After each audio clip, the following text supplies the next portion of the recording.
아멘. 따라합시다. 너희 안에 이 마음을 품어라. 다윗을 반영하고 왕권을 차지하고자 했던 압살롬은 결국 전쟁에서 요압 장군에게 피살됩니다. 그는 구덩이에 던져지고 큰 돌 무더기로 그의 무덤이 돼버리고 말았죠. 그가 세웠던 기념비는 아무 쓸모짝이 없게 되었습니다.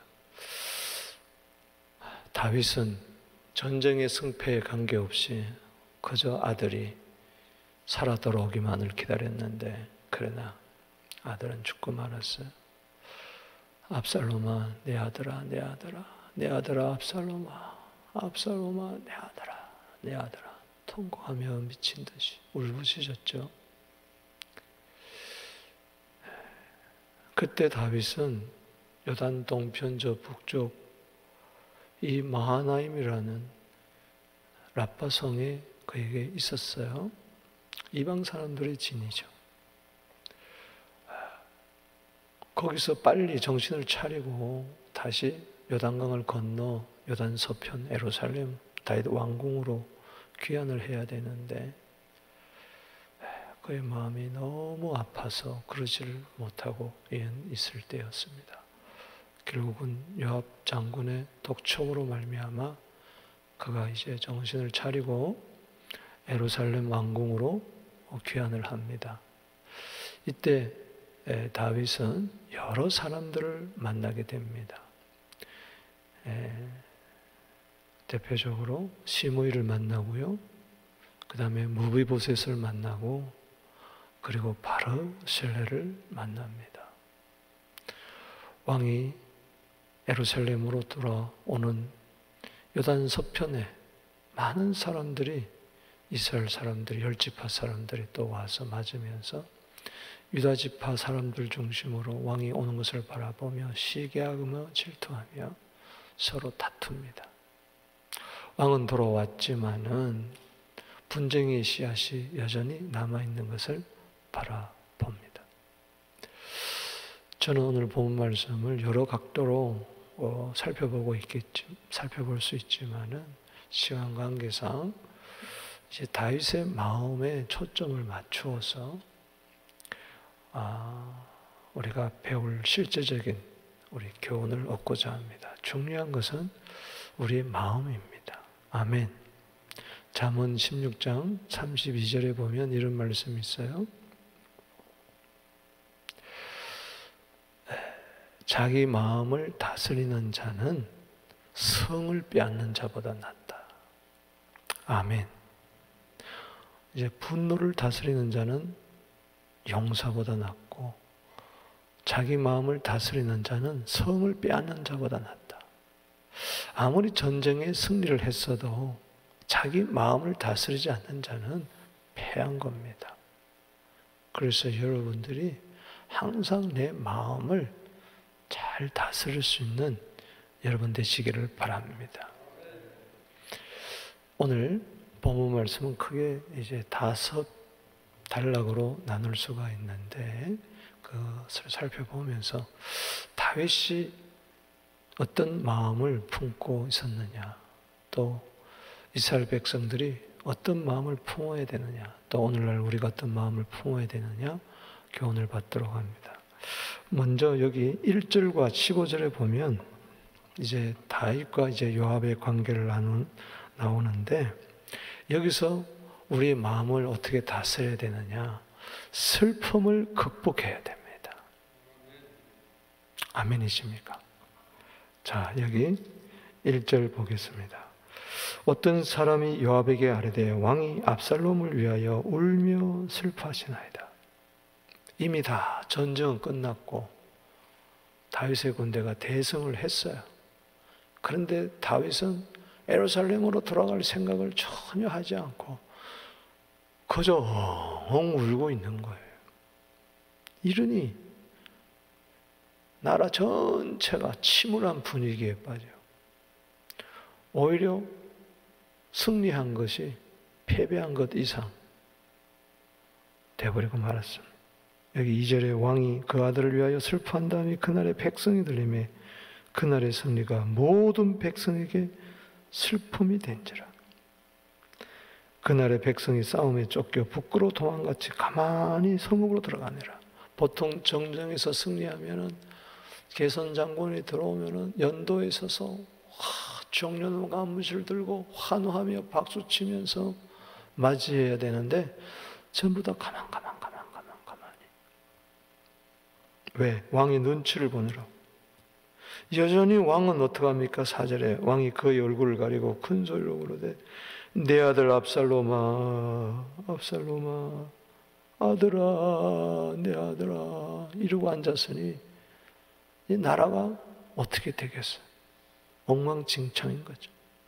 전부 다 침울한 분위기 속에 토탄에 빠졌고 슬픔과 탄식 속에 빠져 있으니까 요압이 보다 못해서 나가서 윽박 지르는 것이죠. 왜 왕은 당신을 위하여, 왕을 위하여 목숨 바쳐 싸운 군사들을 부끄럽게 합니까?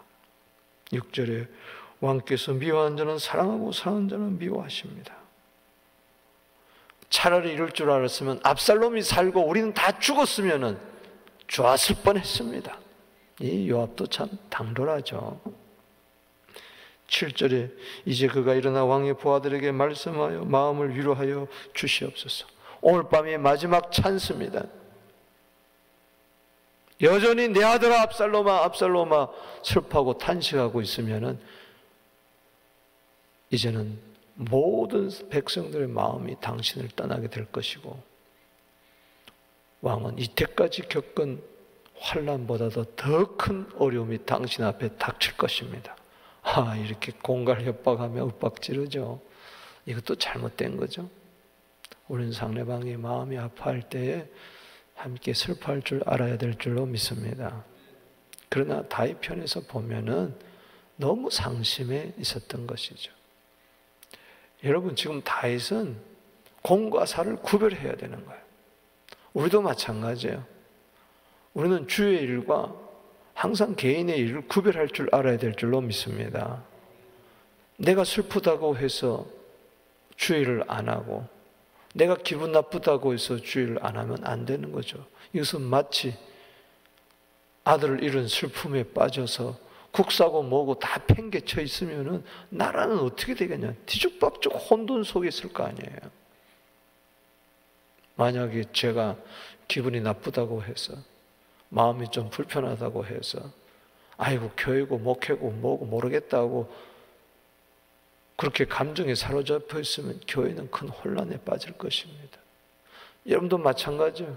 각자의 위치가 있는데 공사를 구별하지 못하고 개인의 감정이 그게 섞여 들어가 가지고 그러면 막 엉망진창이 되는 거죠. 그래서 마음을 다스릴 줄 알아야 될 줄로 믿습니다. 그 말에 정신을 바짝 차리고 다시 성 앞에 나가니 백성들이 너무 좋아하는 거예요. 사독과 아비아달 제사장의 부탁에서 그는 유다 지파니까 그 당시 유다 지파 사람들도 다윗이 유다 지파 사람이잖아요. 근데 관계를 안 하는 거예요. 상관을 안 쓰는 거예요. 그러니까 왕이 귀환을 하는데 유다 지파 사람들을 독려해서 앞장서라고 했지요. 그래서 드디어 이제 요단강 나루턱에 도착을 하게 됩니다. 귀환을 하게 되는 것이죠. 우린 여기서 깨닫는 것이 늘 슬픔에 빠져 있어는 안 됩니다. 여러분 세상이 그렇게 녹록지 않아요. 이민생활을 살면서 이런저런 아픔과 예기치 못한 어려움이 있습니다. 이때 슬픔을 극복하는 자들이 되기를 주 이름으로 축복합니다. 에레미야도요 주의를 하면서 마음이 병들었다고 2번이나 이야기했는데 오죽하면 애가를 지었겠어요? 그도 이렇게 보면은 우울증으로 많이 힘들어했던 것을 알 수가 있습니다. 에레미야 8장 18절에 보면 슬프다 나의 근심이여 어떻게 위로받을 수 있을까? 슬프다 내 마음이여 어떻게 내 마음이 위로받을 수 있을까? 따라합시다. 내 마음이 병들었도다. 여러분 슬픔이 지나치면요 마음이 병듭니다. 여러분 육체의 질병보다도 더 무서운 것, 환경의 어려움보다 더 무서운 것은요 마음이 병드는 거예요. 여러분 마음이 건강하게 되기를 주 이름으로 축복합니다. 언제까지 다 압살롬 이런 슬픔에 빠져 있겠어요? 대를 위해서 다시 힘을 얻고 하나님 나라를 위하여 전진해야 될 줄로 믿습니다. 두 번째 단락은 16절에서 23절까지입니다. 이것은 이제 다윗이 시므이를 만나게 됩니다. 우리는 여기서 깨닫는 것은 절대 보복하지 말아야 됩니다. 원수를 갚으면 안 된다는 이야기죠. 여러분 시므이가 누굽니까? 여러분 여기 16절을 한번 보세요. 바후림에 있는 베냐민 사람 게라의 아들 시므이가 급히 유다 사람과 함께 다윗 왕을 맞으러 내려올세. 얼른 앞장서는 유다 사람 대열에 딱 끼어가지고 17절에 베냐민 사람 1000명을 데리고 옵니다. 참 이 시므이도 대단한 거죠. 그건 베냐민 지파잖아요. 사울 지파 속에. 사울 집안의 종 시바도 그의 아들 15과 종 20명과 더불어 그 요단강을 밟고 건너 왕 앞으로 나오니라. 자 보세요. 요단 서편에서 요단 동편으로 막 이제 건너온 거예요.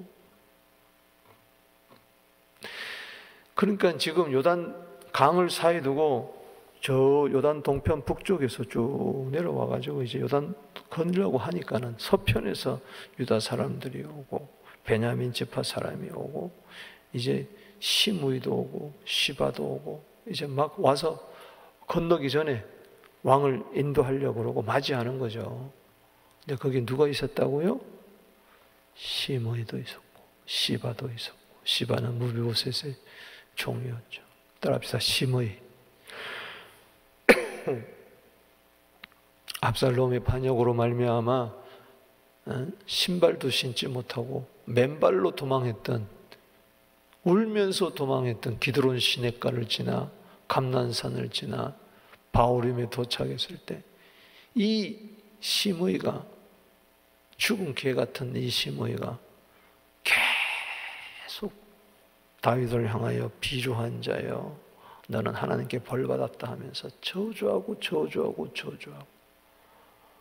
그때 아비새가 왕이시여 저거 당장 가서 내가 저 죽여버리겠습니다. 그럴 때 하나님이 시므이로 하여금 나를 저주하게 하지 않았겠느냐. 참아라. 내 아들도 반역하는데 시므이라고 왜 나를 저주하지 않겠느냐. 하나님께서 저 저주 때문에 오히려 나에게 복을 주시고 선하게 갚으실 줄로 나는 믿는다. 그때도 죽이지 않았어요. 근데 이제 시므이가 무릎을 꿇고 아뢰는 거예요. 여기 18절에 왕의 가족을 건너가게 하며 왕이 족혀인 대로 쓰게 하려 나룻배로 건너가게 하니 왕이 요단을 건너가게 할 때 게라 애들 시므이가 왕 앞에 엎드려 왕께 아뢰되 내 주여 원하건대 내게 제어를 돌리지 마옵소서. 내 주 왕께서 예루살렘에 나오시던 날에 종의 패한 일을 기억하지 마옵시며 왕의 마음에 두지 마옵소서. 아주 간사하죠. 언제는 그렇게 저주하던 이제는 무릎 꿇고 살살 빌면서 2절에 20절에 왕의 종내가 범죄한 줄 아옵기에 오늘 요셉의 온 족속 중에 내가 먼저 내려와서 내 주 왕을 영접한 요셉이라는 족속이라는 것은 12지파를 말하는 거죠. 12지파 중에 내가 가장 먼저 달려와서 하지 않았습니까? 나는 왕을 사랑합니다. 충성합니다. 그러니 아비새가 보니까 전에 이 시므이를 죽이려고 했더니 아비새가 기가 막히거든요. 21절에 아비새가 대답하여 이르되 이 시므이가 여호와의 기름 부으신 자를 저주했으니 그로 말미암아 죽어야 마땅하지 않습니까?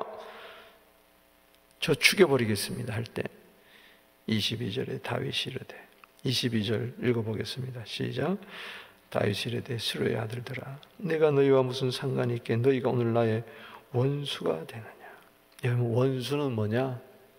여기 사탄이라고 이야기했죠. 예수님도 마태복음 13장 39절에 원수는 사탄이다, 마귀다고 이야기했죠. 여러분, 원수 갚는 것은 원수 갚는 자가 사탄이 되는 거예요. 너 왜 내 원수가 되려고 하느냐? 너 왜 나의 사탄이 되려고 하느냐? 이 말이야. 따라합시다. 원수를 갚으면 내가 사탄이 된다. 사탄은 원수를 갚는 자요. 사탄은 보복하는 자요. 그래서 너 사탄 안 되려면 절대 원수 갚지 마라. 사탄이 되지 마십시오. 너 왜 나의 사탄이 되고자 하느냐? 너 왜 오늘 나의 원수가 되고자 하느냐? 야, 요아바, 아비새야, 스루의 아들들아, 내 조카들아, 너희들이 저 시므이를 오늘 목을 친다면 너는 내 원수가 된다. 너 내 사탄이 된다. 알아서 해라. 레위기 19장 18절에 원수 갚지 마라. 동포 원망하지 마라. 네 이웃을 네 자신같이 사랑해라. 로마서 12장 19절에 원수 친히 갚지 마라. 사탄 되지 마라. 원수 갚는 것은 내게 있다. 할렐루야. 원수 갚는 것조차도 하나님께 맡겨야 될 줄로 믿습니다. 오늘 어찌하여 이스라엘 가운데 사람을 죽이겠느냐? 내가 오늘 이스라엘 왕이 된 것을 알지 못하느냐? 그러면서 벌벌 떨고 있는 시므에게 뭐라고 이야기합니까? 23절에 왕이 시므에게 이르되 내가 죽지 아니라 하고 그에게 맹세하니라. 시므이를 안 죽입니다. 결국 이 시므이는 솔로몬 왕 때 죽습니다. 어떻든 간에 원수 갚는 자는 뭐요? 사탄이 되는 거예요. 사랑하는 성도 여러분, 원수 갚지 마세요. 보복하지 마세요. 아멘이십니까? 이게 마음을 다스리는 거예요. 저거 죽여버리겠다. 저 사람 안 됐으면 좋겠다. 나를 힘들게 했던 저 사람 망했으면 좋겠다. 당신 그 순간에 사탄이 가득한 것을 깨닫고 예수로 명하노니 사탄은 내 마음에서 떠나갈지어다. 이 원수 갚는 영은, 사탄의 영은 떠나갈지어다. 악을 악으로 갚지 말고 욕을 욕으로 갚지 말고 도리어 복을 빌어야 우리가 하나님께로부터 복을 받는다고 베드로전서 3장 9절에 이야기했으니 주여 내 마음을 다스려 주시옵소서. 이 보복하려는 이 마음을 다스려 주시옵소서. 그래서 악인의 패망을 보고 기뻐하는 것은 하나님이 좋아하지 않는다고 그랬어요. 너도 그러면 너처럼 패망한, 너도 그저 악인처럼 패망할 터이니. 또 세 번째 단락을 보십시다. 24절에서 30절까지입니다. 무비보셋을 만나게 됩니다. 여기 24절에 사울의 손자 무비보셋이 내려와 왕을 맞으니 무비보셋은 생명같이 함께 사랑을 나누었던 다윗의 아들 요나단의 그 아들이죠. 무비보셋이 두 절름발이 내려와서 왕을 맞으니 그는 왕이 떠날로부터 평안히 돌아온 날까지 그의 발을 맵지 아니하며 씻지 아니하며 그의 수염을 깎지 아니하며 옷을 빨지 아니하더라. 여러분, 다윗이 울면서 도망가고자 할 때 누가 나타났죠? 시바가 나타났어요. 사울의 종 시바가 무비보셋의 종이 되도록 다윗 왕이 허락을 했죠. 그래서 모든 재산을 무비보셋에게 주고 그 두 다리 저는 무비보셋을 다윗이 찾아서 거두어서 평생 왕의 식탁에서 살게 했어요. 그런데 다윗이 도망갈 때 시바가 나타나서 먹을 거 잔뜩 싸들고 포도주도 나귀도 가져왔을 때, 야, 무비보셋은 어디가 있느냐? 무비보셋은 지금 압살롬의 편에 들어가가지고 왕을 배반했습니다. 지가 왕 되려고 합니다. 클 때 너무 충격을 받아가지고, 그렇다면은 무비보셋의 모든 재산을 시바 네가 가져라. 그러고 있었는데 무비보셋이 다 나타난 거예요. 이 무비보셋에서 우리가 깨닫는 것은요, 따라합시다. 오해를 풀어야 된다. 여러분, 우리는요 오해할 때가 너무 많이 있어요. 그냥 듣는 이야기로. 지금 다윗은 무비보셋을 만나기 전에는 누구의 말을 들었어요? 시바의 말을 들은 거예요. 시바가 거짓말하고 모함한 거예요. 누구를? 자기 주인으로 섬기는 무비보셋을. 그 재산을 다 자기가 가지려고 다윗에게 환심을 사면서 거짓말하고 모함을 한 거죠. 그러나 진실은 반드시 드러나게 되어 있습니다. 거짓은 반드시 탄로나게 되어 있습니다. 무비보셋이 쩔뚝쩔뚝거리며 나타나가죠. 왕이 다시 귀환할 줄 믿고, 그때까지 자기는 발도 안 씻고 수염도 안 깎고 옷도 안 빨고 거지 같은 모습으로 그냥 왕을 기다리고 자기 사정을 이야기하는 거죠. 25절에 예루살렘에서 와서 왕을 맞을 때 왕이 그에게 물으되, 무비보셋아, 네가 어찌하여 나와 함께 가지 아니하였더냐? 네가 그럴 수가 있느냐? 너 버림받은 너를 내가 찾아내가지고 왕의 식탁에서 먹게 하고 저 시바로 하여금 너를 섬기게 하고 모든 사울의 재산을 너에게 주었는데 네가 어찌 나를 반역할 수 있고 배반할 수가 있느냐? 다윗도 오해했던 거죠. 누구의 말을 듣고? 시바의 말을 듣고. 어찌 나와 함께 가지 않느냐? 섭섭해서 이야기했어요.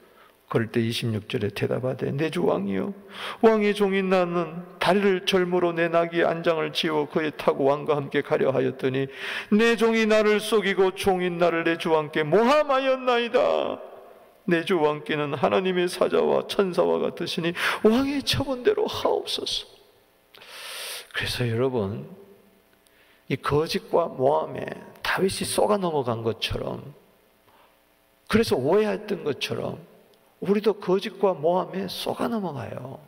오해할 때가 참 많아요.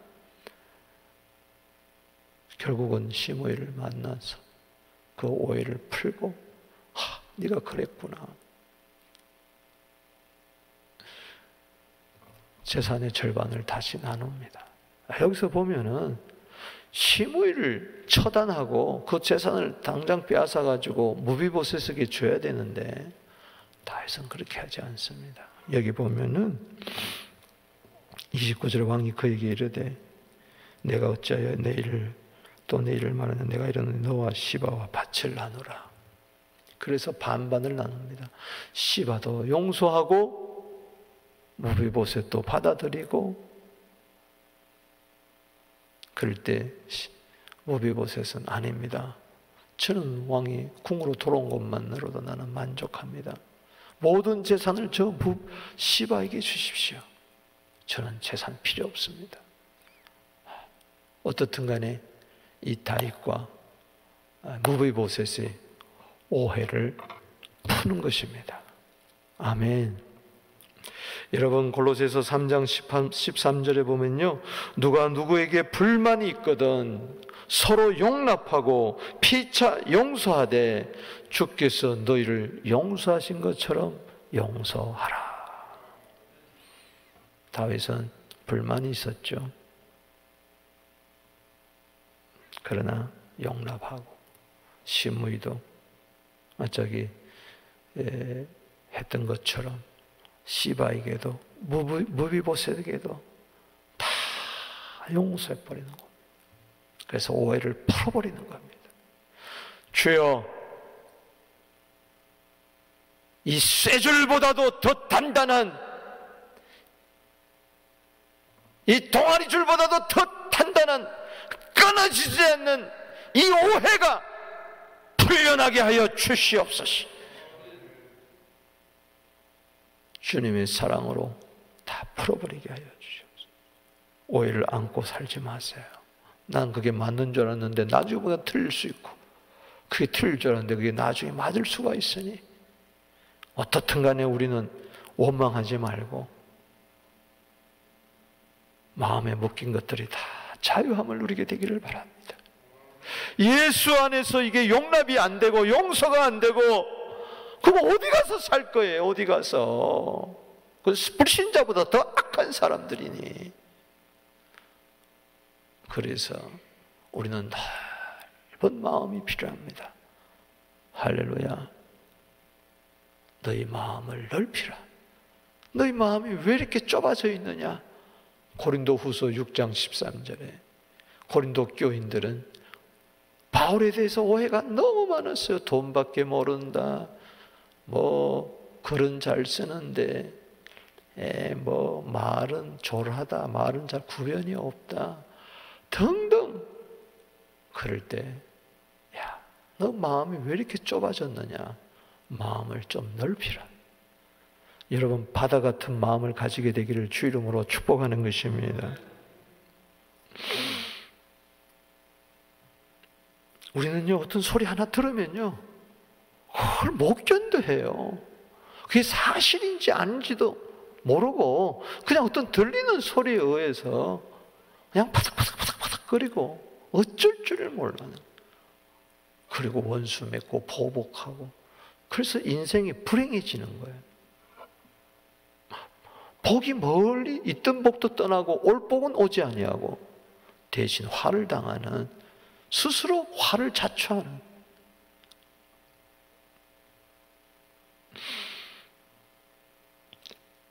네 번째 단락은 이제 바르실레를 만납니다. 다윗이 31절에서 39절에 우리 여기서 깨닫는 것은 은혜를 갚아야 된다. 사람은, 아멘, 보온을 해야 된다는 이야기예요. 자, 길앗의 부자 바르실레가 이제 또 만납니다. 요단강 나루턱에서 31절 시작. 길르앗 사람 바르실레가 왕이 요단으로 건너가게 하려고 로글림에서 내려와 요단에 이르니 바르실레는 매우 늙어 나이가 80세라 큰 부자이므로 마하나임에 모일 때 그가 왕을 뭐요? 공개하였더라. 그랬죠?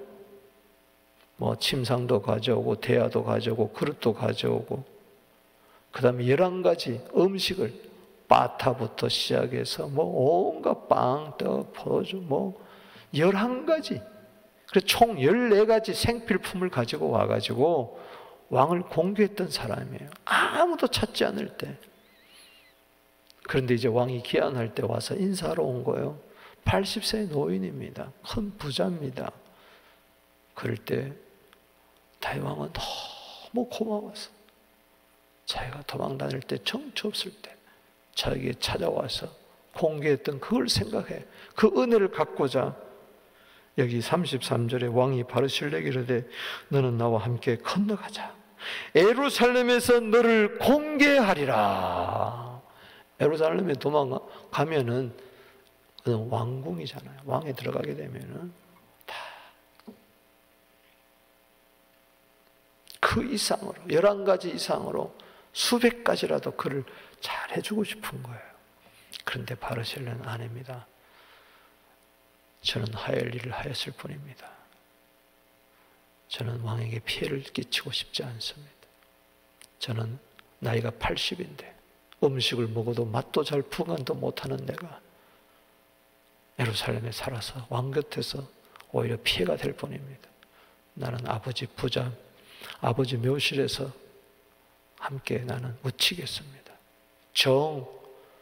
저를 생각한다면 김함이나 데려가 주십시오. 그래서 김함은 사람들이 이야기하기를 성경자들 아마 아들이지 않았겠는가. 그래서 왕이 김함을 데려갑니다. 38절에 왕이 대답하되 김함이 나와 함께 건너가리니 나는 네가 좋아하는 대로 그에게 베풀겠고 또 내가 네게 구하는 것은 다 너를 위하여 뭐요? 시행하리라. 하니라. 그러면서 서로 입을 맞추고 서로에게 복을 비르고 헤어져요. 여기서 참 따뜻한 마음을 느낍니다. 다윗은 은혜를 잊지 않았어요. 여러분, 사람은요 배은망덕하면 안 돼. 개도 버려진 게 주인이 데려다 키우면요 죽도록 충견이 되는 거예요. 우리는 하나님의 은혜 잊어버리면 안 됩니다. 할렐루야. 부모의 은혜 등등. 고린도후서 6장 1절에 은혜를 헛되이 받지 마라. 시편 103편 2절에 내 영혼아 여호와를 송축하라. 그 모든 은택을 잊지 말지어다. 따라합시다. 은택을 잊지 마라. 보내라. 시편 116편 12절에 주여 주께서 내게 주신 은혜를 내가 무엇으로 보답하면 좋겠습니까? 갚을 수는 없지만 하나님이 주신 은혜 어떻게 다 갚겠어요? 그러나 보온의 자세는 늘 가져야 됩니다. 보온은 못할 망정 배은망덕해서는 안 된다.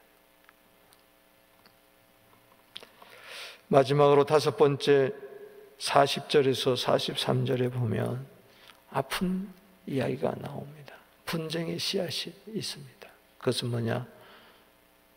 이 북쪽 열지파 사람하고 남쪽 유다 베냐민 지파 사이에 큰 갈등이 벌어집니다. 유다 지파 사람들이 다윗 왕을 모시고 이제 요단강을 건너오니까는 열지파 사람들이 나와서 막 유다 지파 보고 이야기합니다. 네가 뭔데 왕을 모시고 이렇게 오느냐? 우리는 너희보다 10지파나 더 많은데.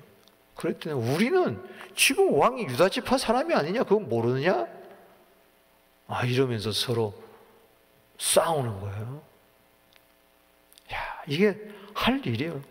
지금 왕이 그 모든 모멸과 수치와 어려움과 환난을 겪고 아들을 잃는 슬픔을 안고 요단강을 건너 다시 예루살렘으로 오면은 저들이 하나가 되어가지고 왕을 모셔야 되는데 이렇게 서로 싸우고 다투고 했어요. 우린 여기서 깨닫는 것은 서로 마음을 다스리지 못하는 거예요. 다윗 왕처럼. 여러분, 다윗 왕처럼 백성들이 마음을 다스려야 될 줄로 믿습니다. 우리는 만왕의 왕 예수님처럼 마음을 다스려야 될 줄로 믿습니다. 그게 뭐냐? 마음을 다스리는 것이 다투지 말아야 된다는 겁니다. 할렐루야. 싸우지 말아야 된다는 거예요. 분쟁하지 말아야 된다는 거예요. 하나가 되어야 된다는 거예요. 아멘이십니까? 지금 왕이 앞에 두고 왜 이렇게 티격태격 남쪽 북쪽, 결국은 솔몬 왕 이후에 북쪽은 여로보암, 남쪽은 르호보암으로 갈라지고 말잖아요. 그래서 결국은 북쪽은 아수르에게 망하고 남쪽은 바벨론에게 망하잖아요. 디모데후서 2장 14절에 다투면 다 망하게 돼 있어요. 갈라디아 5장 15절에 다투면 서로 피차 멸망하게 돼 있어요. 여기 분쟁의 씨앗이 여기서부터 나오는 거예요. 절대 우리는 싸우면 안 됩니다. 할렐루야. 잠언 10장 12절에 미움은 다툼을 일으켜도 사랑은 허다한 허물을 가려놓느니라. 왜 다투느냐? 사랑이 없어서 그런 거예요. 서로 미워해서 그런 거예요. 다 오해와 불신 이런 것들이 쌓이고 쌓이다 보면은 그렇게 되는 거죠. 누가 누구에게 욕을 하겠으며 누가 누구에게 돌을 던지겠습니까? 이 풍랑을 만난 것이 나의 영고라. 나를 들어 바다에 던지라. 요나서 1장 12절에 그랬던 것처럼 남의 가슴 치지 말고 세리처럼 누가복음 18장 13절에 내 가슴을 치면서 나는 죄인으로서이다. 나를 불쌍히 여겨 주시옵소서. 그래야 내 마음이 다스려질 줄로 믿습니다. 말씀을 맺습니다. 사랑하는 성도 여러분, 다윗이 황궁을 하는데 다시 왕궁으로 들어오는데 왜 이렇게 여러 사람을 만난 이야기를 하면서 다윗의 마음의 태도를 보여주며 또 마지막에 이스라엘 백성들의 분열된 마음을 보여주고 있습니까? 이 분열된 마음이 다윗 왕처럼 마음을 추스르라는 것이죠. 슬픔을 극복하고 보복하지 말고 오해를 풀고 은혜를 갚겠다는 그런 마음을 가지고, 이것은 오직 내 마음이 안 되는 거예요. 데살로니가후서 3장 5절에 주께서 내 마음을 인도해서 하나님의 사랑과 그리스도의 인내 속으로 들어가야 될 줄로 믿습니다. 마음을 다스리라. 마음을 다스리는 자는 성을 빼앗는 자보다 낫다. 내 마음, 예수님 다스려 주시옵소서. 빌립보서 2장 5절에 너희 안에 이 마음을 품으라. 곧 그리스도 예수의 마음이니. 예수의 마음은 어떤 마음입니까? 마태복음 11장 29절에 나는 마음이 온유하고 겸손하니 너희는 내게 와서 배우라. 그리하면 너희 마음이 쉼을 얻으리라. 기도드리겠습니다. 아버지 하나님, 우리의 마음이 버려진 상태로 잡초로 사탄이 지배하는, 가라지가 잔뜩 있는, 쭉정이가 잔뜩 있는 험한 산골처럼 되지 않게 하여 주시옵소서. 묵은 땅을 기경하게 하여 주옵소서. 슬픔을 극복하고 보복하지 말고 원수 갚지 말고 오해를 풀어버리고 불만을 서로 용서하고 이해하고 어떻게 하면 받은 바 은혜 갚을까, 서로에 대한 감사의 마음을 가지게 하여 주시옵소서.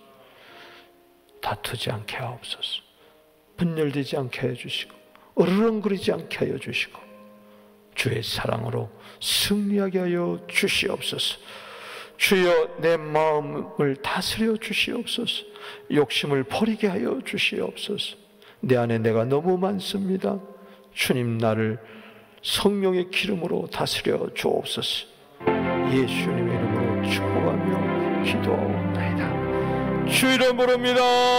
주여 주여 주여.